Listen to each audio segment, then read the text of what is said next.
Boa tarde, comunidade da TV 247. Bom domingo para toda a comunidade. Sejam todos bem-vindos. Já 2 de agosto de 2026. Peço para todas as pessoas que estão chegando aqui, deixa eu só trocar aqui, porque esse programa não é ao vivo, infelizmente, mas a gente pede aquela colaboração que está aqui embaixo rodando, tá? Se possível, Brasil247.com/apoio é uma forma de colaboração. A gente precisa muito de vocês, não dá para a gente ler os comentários, como a gente coloca aqui, mas colaborar é muito importante. Acessar o site do Brasil 247 também, a gente precisa muito desse acesso e de que vocês... E lá vocês podem, para além de compartilhar as notícias, vocês também podem se tornar assinantes. Então, tem tanta possibilidade de ser assinante via TV ou via o nosso site, brasil247.com. Bom, domingo, 16 horas, estou aqui com o Rolê Cultural e hoje nós vamos falar de um filme que vai entrar em cartaz, um documentário que vai entrar em cartaz agora em agosto, e para isso eu estou aqui com os meus convidados de hoje. Então nós vamos falar sobre o documentário Os Ruminantes, que vai estrear agora nos cinemas dia 6 de agosto. Ele resgata a história de adaptação nunca realizada da A Hora dos Ruminantes, que é um romance de José Jacinto Veiga, em um projeto interrompido durante a ditadura militar. Ele é dirigido por Tarsila Araújo, que está aqui com a gente, diretora, roteirista e produtora, e também o Marcelo Mello, diretor, roteirista e pesquisador, também professor. O filme recupera, então, uma passagem marcante da história do cinema brasileiro. Para isso, vamos falar aqui com eles. Primeiro, sejam bem-vindos. Tudo bom, Tarsila? Boa tarde. Tudo bom, Marcelo? Boa tarde, obrigada pelo convite. Boa tarde, obrigado pelo convite. Um olá para o pessoal do 247. Sejam bem-vindos. E que bom que a gente... Vocês já vieram aqui, vamos contar, né? Vocês já estiveram... Marcelo, agora eu tô com... Você veio, eu não sei se a Tarsila estava junto também, mas acho que vocês estavam, foi, né? Sim, foi lá no Cineop, no Cineop, lá no projeto, mas agora a gente vai colocar aqui essa estreia, mas para isso, vamos fazer um pouquinho essa trajetória, para as pessoas que não conhecem o projeto, contar um pouco como é que nasceu, vou primeiro passar para você, Tarsila, como é que nasceu trazer novamente, através de um documentário, essa história que lida com um projeto inacabado, e acho que por si só traz ali N questões, né? Inacabado dentro de um processo histórico que acaba até sendo um hipertexto, né? Acaba se bifurcando na própria história pela própria ditadura militar. Então, acho que isso tudo traz um papel, um momento muito importante para a gente trazer agora o documentário. Primeiro passo para você, Tarsila, depois para o Marcelo. Seja bem-vinda. Obrigada. Então, Os Ruminantes vem de uma tese de doutorado, né, que é a tese do Marcelo Mello, e, na verdade, ele começa essa tese em 2014, e a gente passou anos trabalhando nesse documentário, né? Então, foram diversas entrevistas com Jean-Claude Bernardet sobre todo o processo de como foi essa tentativa de adaptação de A Hora dos Ruminantes. E aí ele contou todas as histórias dele com o Persson e a desistência do produtor, né, em realizar o filme. E depois a gente, né, quando a gente ganhou o edital, a gente começou a fazer as outras entrevistas, que foi com a Marina Persson, Sebastião de Souza. E é isso. Você quer acrescentar, Marcelo? Eu acho que é interessante, boa tarde, né? Eu acho interessante a gente contar um pouco sobre assim, que foi uma mistura de um processo acadêmico, de pesquisa, né? Também com um processo de fazer o filme. Então, as primeiras entrevistas, embora elas tivessem ainda um tom mais acadêmico e tal, elas já foram filmadas, né? A gente já foi com uma equipe. Como a Tarsila é do meio do cinema há muitos anos, ela conseguiu convencer amigos a trabalhar de graça pelo filme, no momento em que a gente não tinha captado, nem pensava em captar ainda o dinheiro para fazer o filme, né? E aí, anos depois, quando a gente finalmente captou, a gente conseguiu pagar essa equipe, né? Então, foi assim, uma estratégia meio de guerrilha, mas que deu bastante certo, né?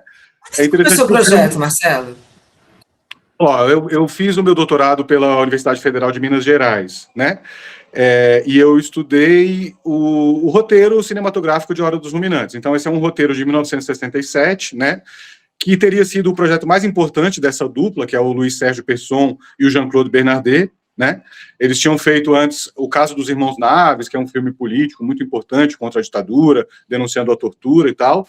E aí eles pretendiam dar esse passo em rumo a uma estética mais do realismo mágico, né? Mas ainda um cinema muito forte contra a ditadura, né? De resistência política. E aí eles não conseguiram realizar esse filme, né? Então a nossa curiosidade inicial foi saber que filme era esse, por que ele não foi feito. E a pesquisa foi avançando, a gente fez algumas descobertas históricas importantes, né? Então, é isso. Perfeito, perfeito. Não, e é um projeto, né, eu acho bem interessante, sobretudo quando a gente lida, né, de 2016 para cá, com uma tentativa de manter o cinema brasileiro, e obviamente, sobretudo até o governo Bolsonaro, desse projeto de esquecimento, né, Marcelo? E vocês trazem a ideia do projeto da memória, quer dizer, trazer novamente uma história que foi inacabada e, a partir daí, fazer essa discussão da memória. Quer dizer, como é que você consegue colocar um projeto que ficou ali inacabado durante a ditadura militar com essa busca dessa memória agora, num momento em que a gente ainda tem resquícios, né, de toda uma estrutura que é pautada, inclusive a gente está vivendo isso agora, né? Com essa insegurança toda na política, você consegue, nesse sentido, eu acho que ele se torna muito atual, né? Infelizmente, né? Parece que a gente não tratou como devia do nosso passado sobre a ditadura e as consequências estão aí, né? A gente passou por governos autoritários, enfim, por rupturas democráticas. É interessante porque o roteiro original lá de 67 fala sobre isso, né? Sobre como o autorismo vai se instalando pouco a pouco. E por uma ironia do destino, enquanto a gente fazia o filme, a gente passou pelo golpe da Dilma, pelo governo Temer, pelo governo Bolsonaro, né? E a gente foi vendo o quanto a memória da ditadura entrou como uma coisa de manipulação e de disputa, né? Como se, de repente, torturadores pudessem ser considerados heróis, né? Então, eu acho que é muito relevante a gente trazer essa história para fazer justiça à geração do passado, que corajosamente enfrentou a ditadura, né? Arriscou a vida, e também como uma forma de trazer para as novas gerações, mostrar o que foi, né? Que a ditadura não foi uma brincadeirinha, que a falta de democracia, a ruptura democrática, o golpe não são brincadeiras, né? E, ironicamente, entra aí também a questão da intervenção americana, que não teria questão mais atual, né? No nosso filme, a gente consegue provar por documentos que os americanos e Hollywood estavam apoiando a ditadura, né? Contra o nosso cinema. Então, eu acho que é muito atual, né? Infelizmente, as coisas não mudaram tanto e a história vem se repetindo, né? Quer complementar, Tarsila? Eu acho que o filme mostra muito essa intervenção americana no cinema brasileiro, além da política brasileira, no cinema brasileiro, né? Então, a gente tem cartas do Harry Stone com o general Nilo Canepa Silva, deles trocando sobre o filme do Luiz Sérgio Persson, né, o caso dos Irmãos Naves, comentando sobre essa sessão que estava sendo exibida em Nova York e que denunciava a tortura, né? Então pode falar, Marcelo. Pode falar, Marcelo, pode falar. Quer dizer, o que um representante de Hollywood tem que estar conversando com um general, né? E um general que a gente foi atrás e descobriu que ele tinha também, ele próprio, envolvimento com tortura, né? E eles estavam em diálogo justamente para reprimir esses cineastas que estavam tentando combater a ditadura através da arte, do cinema, né? O motivo dessa denúncia do Sérgio Persson, lá nos Estados Unidos, foi o caso dos Irmãos Naves, que é esse filme ao que eu me referi agora há pouco, que faz essa denúncia corajosa da tortura, né? Então, quer dizer, os americanos, a gente já sabia há muito tempo, né, que tinha um porta-aviões estacionado na costa brasileira no dia do golpe, mas essa intervenção direta na área da cultura ainda estava por provar, ainda era uma especulação, né? Essas figuras como o Harry Stone, que a Tarsila citou agora há pouco, né, que era um representante desse braço cultural imperialista no Brasil, né, do soft power do cinema americano, foi um personagem que atuou nas sombras, né, para prejudicar o nosso cinema, os nossos artistas, especialmente aqueles que eram mais engajados contra o regime, né, do qual eles eram amigos. Com certeza. É interessante porque nessa semana eu estava assistindo uma entrevista numa live, e o professor, que é o Daniel Cara, ele comenta, eles estavam conversando sobre a questão dos Estados Unidos, essa questão do imperialismo, né? Ele falou, olha, há uma decadência muito grande, mas é interessante, Marcelo, porque ele levanta o ponto, que a indústria cultural ainda é o que move, quer dizer, a relação do cinema, a relação de colocar, através do cinema, uma ideia ou um mito de como pensa o povo americano, essa relação que é colocada, né, do American Way of Life, mas que, na prática, ela faz esse tipo de ação, né? Ela utiliza também do audiovisual como um projeto político, né? E como isso ainda é latente, né? Você traz isso ali, se eles já percebiam ali no passado, você vê que é uma condução mesmo da estrutura, né, da indústria do audiovisual, né, estadunidense. É interessante a gente pensar nesse aspecto. Antigamente você ia no cinema, nos anos 60, 70, e você tinha filmes europeus, você tinha alguns filmes latino-americanos, você tinha, às vezes, filmes asiáticos, né? Hoje em dia você vai num multiplex de um shopping e você tem 8 salas passando Homem-Aranha, né? E eu não tenho nada contra o cinema americano particularmente, eu só acho que é uma pena essa limitação, essa homogeneização, né, dos gostos. E isso é um projeto, quer dizer, essa empresa sobre a qual a gente faz a denúncia desse documento, né, é uma corporação gigante, que na época se chamava Motion Picture Export Association of America, hoje em dia ela ainda existe com outro nome, né, parecido, e, quer dizer, essa empresa atuou durante os anos 60 e 70 para basicamente desmontar os cinemas do chamado terceiro mundo, né? Então, se hoje em dia os países subdesenvolvidos não conseguem encontrar essa representação no cinema, isso foi planejado. E se hoje em dia os enlatados americanos são tudo que é oferecido à população, né? A população tem uma dificuldade enorme de se ver representada nas telas, isso tudo é parte de um grande projeto, né? É um projeto mesmo, né, Tarsila, passando para você, e aí que é a grande questão, né? Porque se a gente pega, fazendo um paralelo, né, a perspectiva do que a extrema-direita pensa sobre a cultura brasileira, sobre a cultura em geral e sobre a nossa produção cultural, a gente percebe que é a lógica realmente da imposição, né, de um passado fanista, e com relação à ditadura militar é muito forte isso, né? Eles não conseguem entender, na verdade eles não conseguem, eles não querem colocar a realidade ali, né, nitidamente. E aí eu queria colocar um pouco nesse contexto da ditadura, mas como que é trabalhar com um filme, né, dentro de um documentário, de algo que não foi realizado por conta desse processo, e como é que você ajusta isso na pesquisa para poder, né, começar a produção? Então, isso foi um grande desafio para a gente, porque a gente não tinha nada sobre o filme, né? O filme nunca chegou a ser filmado nenhuma cena, né? Então, para a gente conseguir retratar isso em imagens foi um grande desafio. A gente foi atrás de resgatar a memória do cinema brasileiro, né? A gente foi no arquivo, no acervo da Cinemateca Brasileira, e pesquisamos filmes das décadas de 20 a 60 do cinema brasileiro, e isso compõe as cenas, conforme a narradora do filme, a atriz Julie Wetzel, leu as cenas do roteiro escrito pelo Persson e pelo Jean-Claude, a gente vai retratando com imagens, com trechos de filmes das décadas de 20 a 60 da Cinemateca Brasileira. Então, o filme é uma grande homenagem ao cinema brasileiro também. Perfeito, Marcelo, contigo. Assim, existem muitos documentários sobre filmes que não foram feitos, né, e a maioria deles parte de material bruto de filmagem. No nosso caso, a gente não tinha um segundo sequer de filmagem, né, o que a gente tinha era esse roteiro, ao qual a gente procurou dar materialidade, né, não só ao roteiro, mas a todos os documentos antigos, inclusive, no momento de escanear os documentos, a gente procurou manter o amarelo do papel, né, essa coisa que transmite história, que transmite verdade, enfim. E foi isso, a gente usou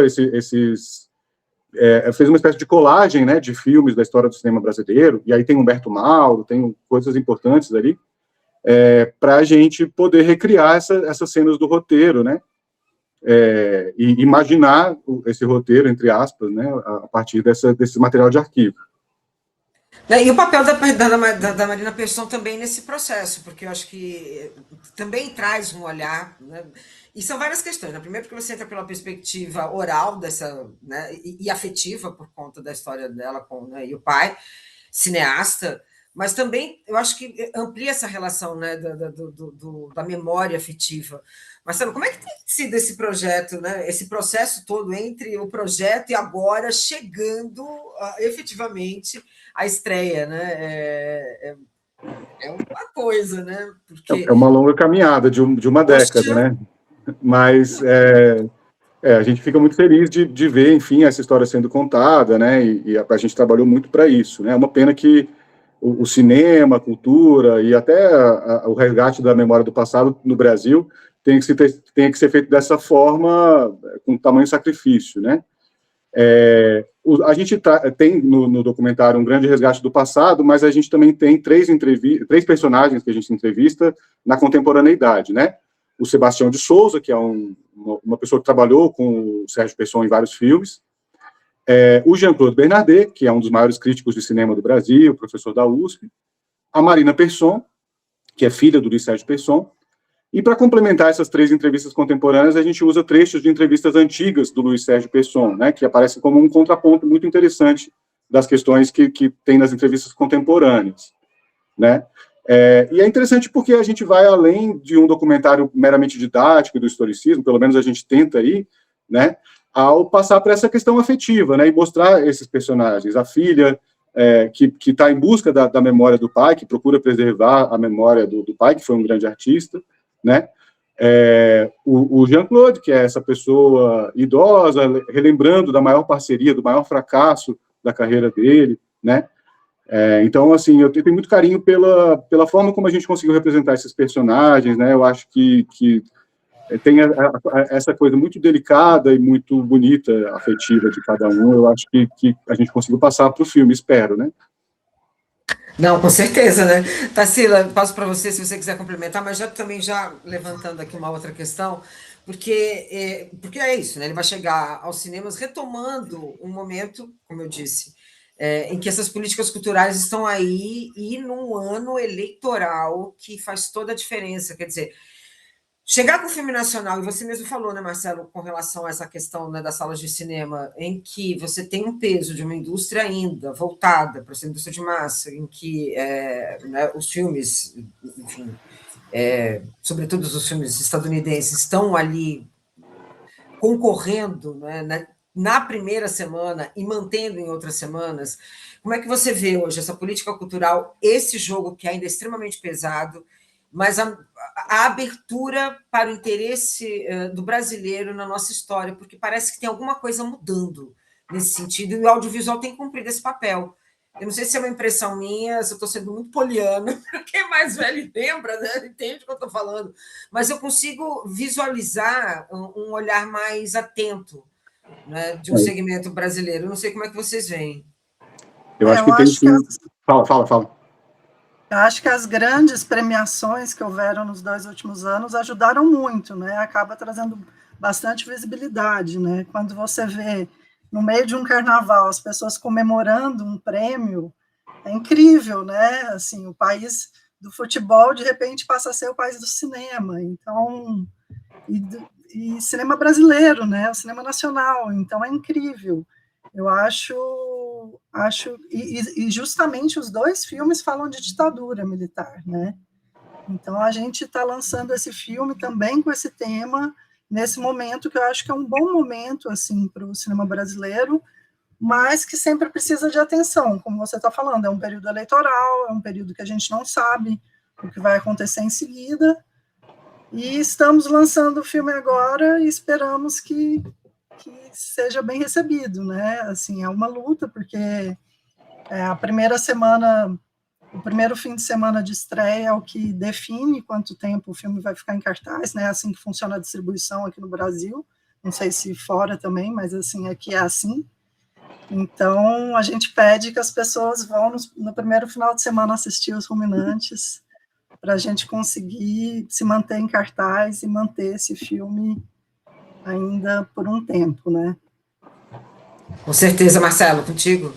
Acho que a gente pode falar isso. Quem gostou desses 2 filmes, Ainda Estou Aqui, Agente Secreto, tem chances para gostar de O Ruminantes. A gente vai, pelo documentário, tratar das mesmas questões que essas ficções abordam, né? Inclusive, tem coincidências interessantes, porque em O Agente Secreto tem uma oposição entre personagens no passado e no presente, né? No presente você tem uma pesquisadora, buscando resgatar a memória daquele passado, né? O Ainda Estou Aqui também tem essa ideia de memória e justiça. Então, eu acho que é algo que está no ar, acho que tem motivo para a gente ser otimista, assim. As premiações, o fato da gente ser mais visto, né? Não é à toa que a extrema-direita fascista combate tanto a cultura e o cinema brasileiro, porque o cinema brasileiro é um cinema sobre o Brasil, sobre as questões do Brasil, sobre o povo brasileiro, né? Sobre as mulheres, sobre as crianças, sobre os personagens marginalizados. Então, a gente tem que ter muito orgulho, né? De fazer um cinema que fala tão bem e de uma maneira tão delicada do coração do nosso povo e dos nossos problemas e das nossas questões, sem esconder nada, né? Então, eu acho que tem motivo, sim, para a gente ser otimista. Parece que a cultura está sendo um campo de batalha em que a gente está conseguindo espaço e está conseguindo, pouco a pouco, se contrapor ao fascismo, a produtoras como o Brasil Paralelo, né, que colocam por aí uma visão completamente falseada e inverídica da história, né? Colocam como Nossa, vilão perfeito. o professor, como vilão o pesquisador, o artista. Então, é muito importante a gente estar nesse terreno de batalha, lutando com a nossa munição, que é a memória, o conhecimento, a verdade e a coragem.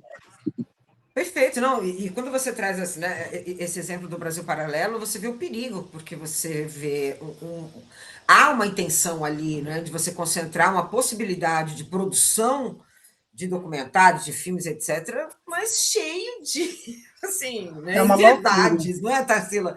É absurdo. Eu, enquanto historiadora, fico realmente indignada, né? E aí você percebe também esse olhar, né, de como você tenta, através disso, modificar o status quo, porque, na verdade, passa por aí, né? É uma mudança de toda uma base.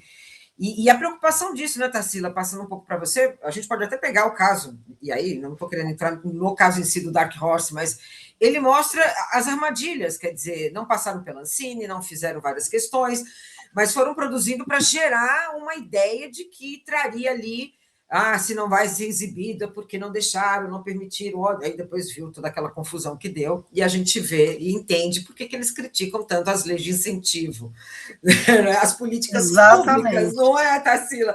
E aí eu passo para você para a gente complementar, porque a importância das políticas públicas.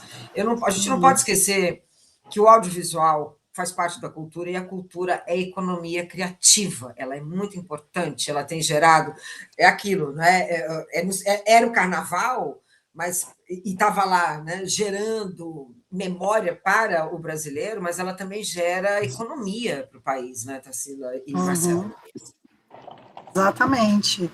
As leis de incentivo são muito importantes, e assim, o que você falou sobre esse filme, de não ter passado pela Ancine, realmente é uma grande questão, porque assim, a Ancine é super rigorosa na prestação de contas, todo o dinheiro público é super, a gente tem que dar nota fiscal até de uma bala, então assim, é tudo muito pontos nos is, então assim, eu acho. A gente ganhou o edital da Lei Paulo Gustavo, né, que era uma lei que veio emergencial por causa da pandemia, e porque ficou muito tempo também, teve, né, um governo que foi muito ruim para o audiovisual. Então, eu acho que é isso, assim, as leis de incentivo e os editais são muito importantes, porque são o que fazem o cinema ir para frente e que também de maneira limpa, né? De maneira clara e de maneira honesta, digamos assim. E como é difícil, né? Vamos combinar, né, Tarsila e Marcelo? Tem que captar tudo, tem que fazer tudo, tem que colocar, tem tudo com muita, né, destreza, muito cuidado, tem que ir de acordo com o edital, não pode absolutamente nada. De repente, a gente vê o que aconteceu, por exemplo, com o Dark Horse, né, um dinheiro sem fim, que não sabia por onde chegava, uma produtora complicada, e você percebe que isso é também uma forma, né, de trazer ali algum tipo de questionamento para a própria produção cultural, um desleixo, né, com o que é feito através da cultura. É esse o lugar, né, é o que eles pensam. A cultura ainda é um grande lugar do cabide de, né, algum tipo de, enfim, né, conseguir algum tipo de objetivo. Mas vamos voltar. Eu queria falar um pouquinho, Marcelo, que a gente está indo já encaminhando um pouco já mais para a parte final da nossa conversa.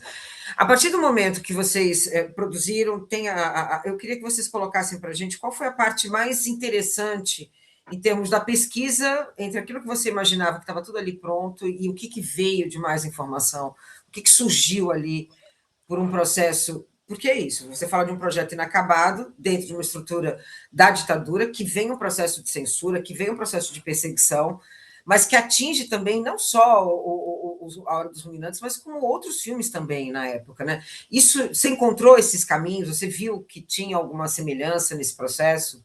Como é que isso é relatado no filme? Sim, bom, tem várias ironias aí, né?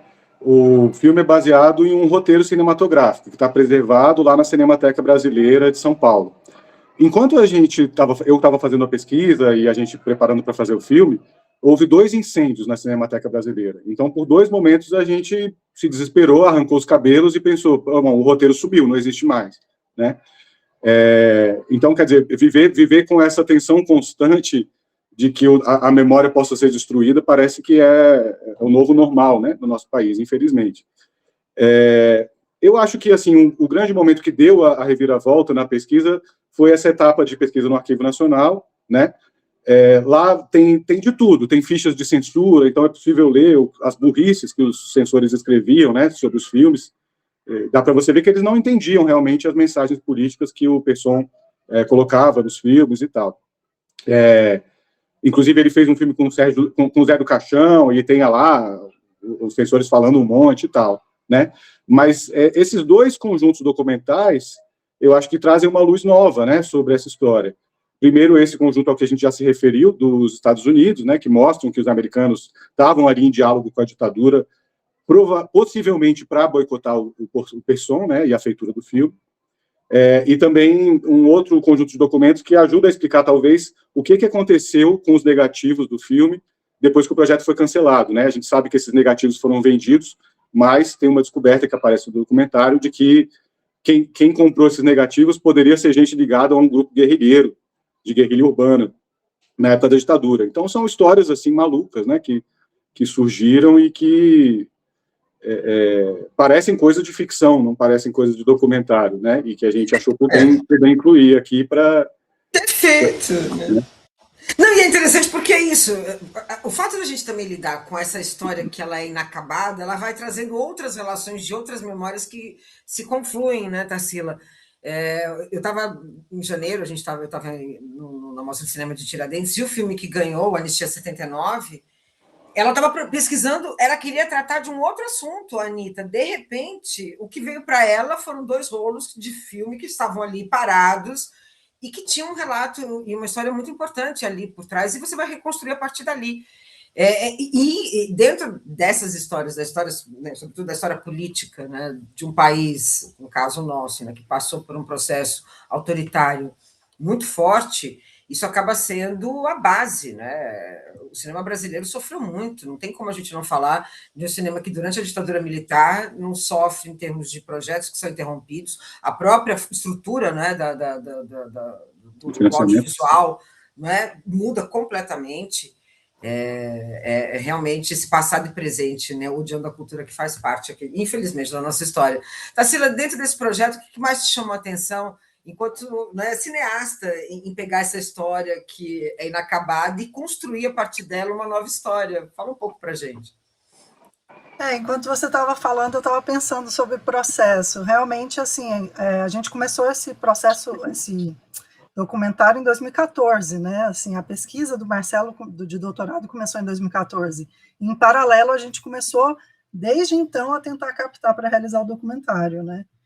E a gente teve diversos roteiros diferentes que a gente foi fazendo. A gente pensava em filmar partes de cenas de ficção do filme, do roteiro mesmo de A Hora dos Ruminantes. A gente tinha várias ideias e vários roteiros diferentes que a gente ia tentando a cada edital, né? Você vê que é uma luta mesmo, né?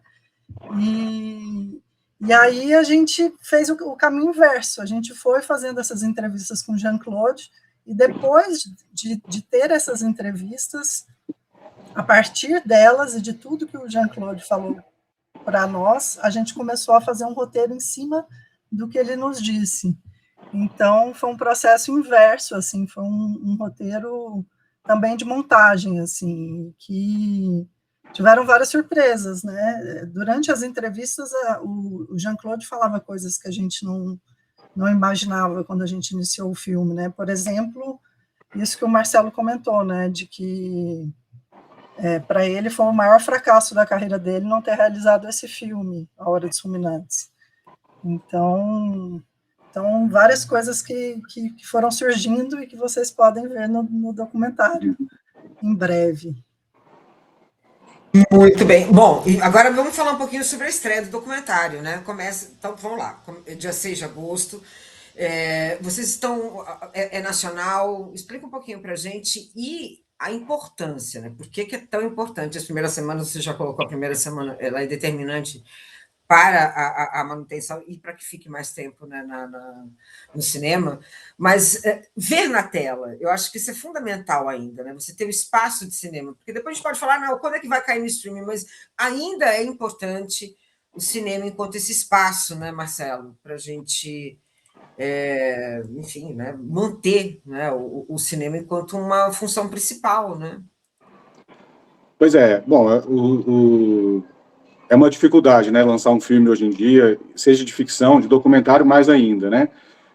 A gente procurou fazer um filme que fosse plasticamente belo, né, para ser assistido na tela grande. Como a gente tem como matéria-prima essa memória do cinema brasileiro, a gente usa trechos de filmes, não só do próprio Pesson e desses realizadores brasileiros, né, de 20 até 60, mas também do Rogério Sganzerla.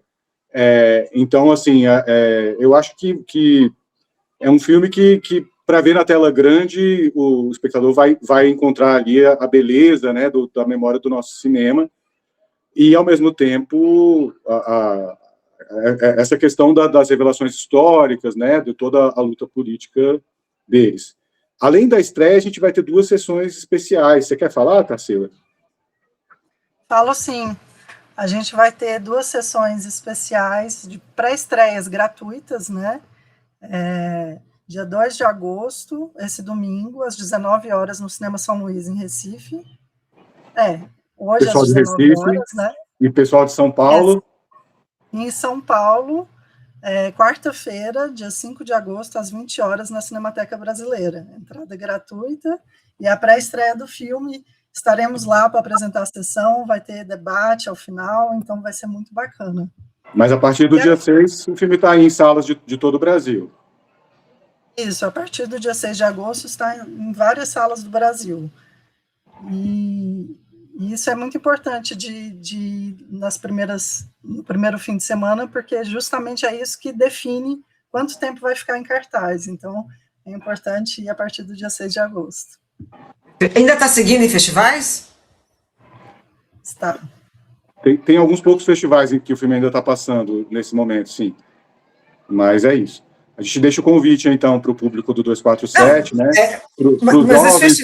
Mas ainda a gente tem um tempinho. Ainda temos um tempinho. Não, ainda temos um tempinho. Eu queria falar um pouquinho sobre os festivais.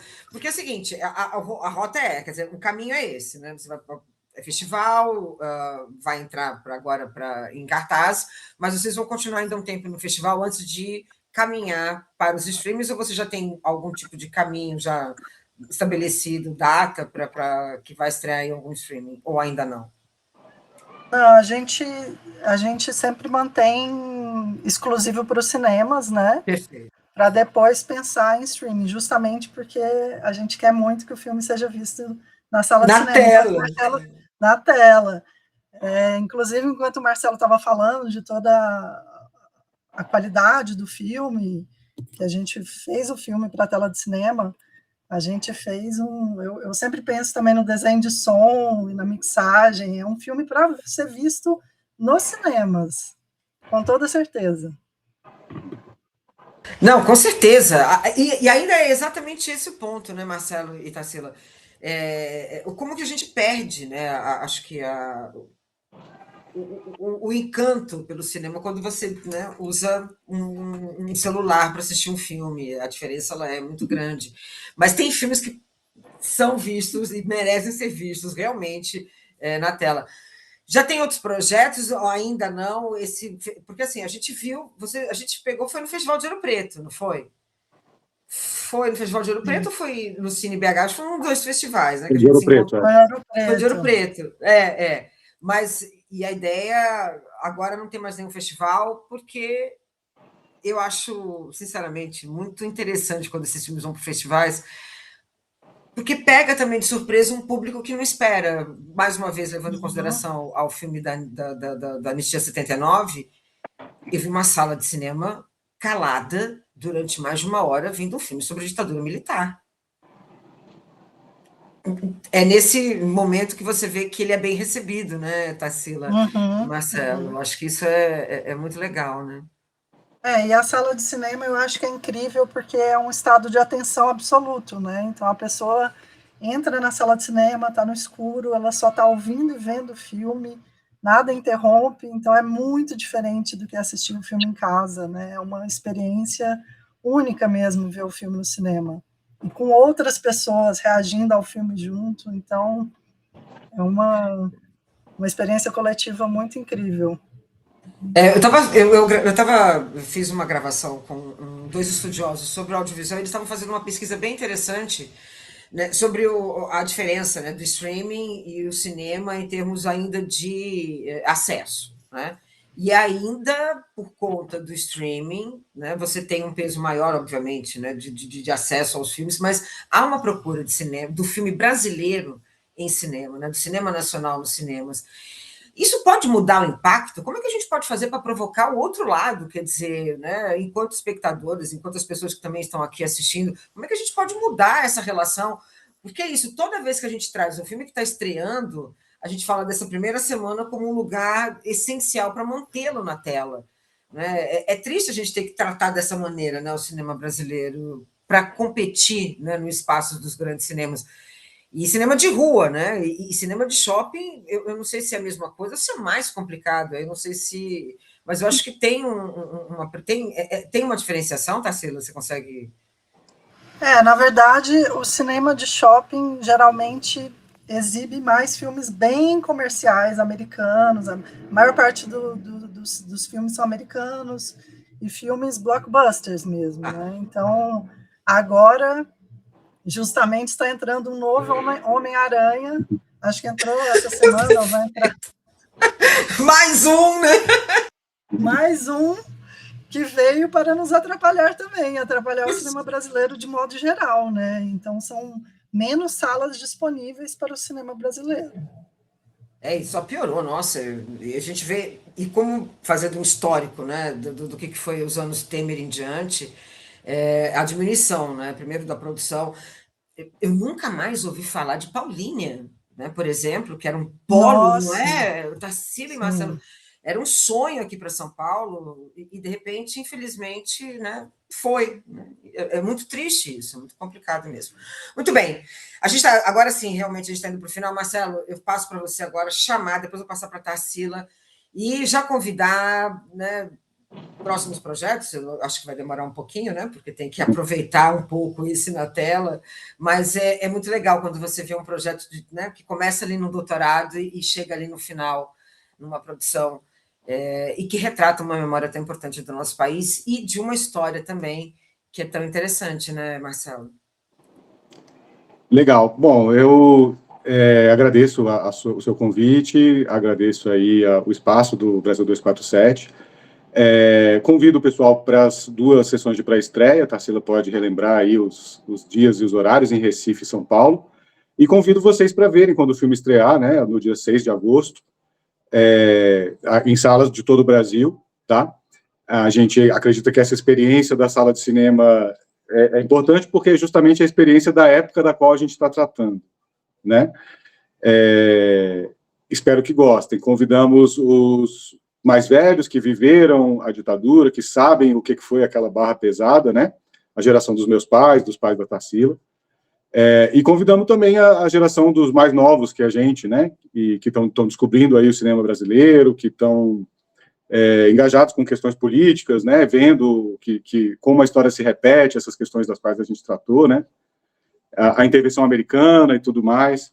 Então, eu acho que espero, né, a gente espera que Os Ruminantes seja uma peça que ajude a entender esse quebra-cabeça maior, né, que é essas relações políticas e dentro da cultura do Brasil, do passado e do presente, né? Não, o que é mais intrigante, né, Tarsila? Vamos colocar como intrigante, porque eu acho que isso motiva até mesmo para a gente fazer essa relação indo ao cinema do passado e presente, porque a gente não está muito longe dessa estrutura, né, desse momento.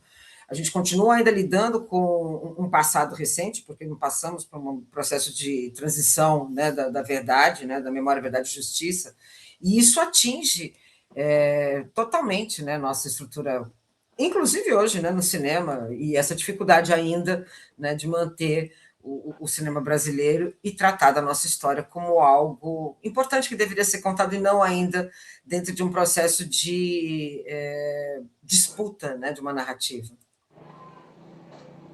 Sim. Eu acho que essa reflexão sobre essa intervenção está no filme, né? Eu acho que essa reflexão sobre a intervenção no cinema brasileiro e toda essa questão do passado e do presente, acho que está bem presente no filme. Então, convido vocês a assistir dia 6 de agosto nos cinemas. E o Marcelo pediu para eu relembrar, para quem está em Recife, hoje, 2 de agosto, às 19 horas, no Cinema São Luís, para a estreia gratuita de Os Ruminantes. E para quem está em São Paulo, na quarta-feira, dia 5 de agosto, às 20 horas, tem pré-estreia gratuita do filme com debate. Na segunda-feira vai ser aonde o cinema? Não, Cinemateca Brasileira. Na Cinemateca, perfeito. Vai ter debate, alguma coisa assim nessas estreias? Que ótimo. Estaremos lá. Tá ótimo. Muito bem, então olha só, gente, o convite está feito. Está em São Paulo, está em Recife, dá para assistir as pré-estreias. Domingão, está acabando agora às 5, dá tempo. Não é? Dá tempo para correr, porque apesar de tudo, ele é gravado, a gente vive nesse limbo. É um grande limbo, mas pelo horário do dia 2 dá tempo. Eu que agradeço muito, Tarsila e Marcelo, eu acho que vale muito a pena. É muito importante a gente usar esse espaço como um espaço de divulgar a cultura, mas também de chamar a atenção e de levantar sempre, né, a possibilidade de ampliar cada vez mais a economia criativa e a cultura como um caminho. Ela é essencial, ela faz parte, inclusive, do respiro, né, total. Agradeço muito a participação de vocês, desejo muito sucesso e já convido para vocês voltarem, viu? Até a próxima. Muito obrigada. Tchau, tchau. Até mais. Tá logo. Tchau, tchau. Muito bem. E eu me despeço de vocês, pedindo para vocês continuarem com a gente, compartilhar essa live. Se possível, brasil247.com/apoio ou um pix@brasil247.com.br. Está em São Paulo, está em Recife, dá para pegar as pré-estreias, mas depois pesquise nos cinemas, nos principais cinemas. Vale muito a pena. E essa safra de filmes que tratam da nossa história, que retratam a memória, né, de um passado recente, que continua extremamente recente pela trajetória política, da nossa política atual, ele é fundamental. Fica também aqui um convite, né, no dia 20 de agosto também vai ter a estreia do Anistia 79, que eu comentei aqui. E são filmes que tratam da ditadura, que tratam dessa relação da memória. É fundamental. Né? A gente fica aqui enquanto um jornalismo que traz a cultura, mas que também traz essa relação da história.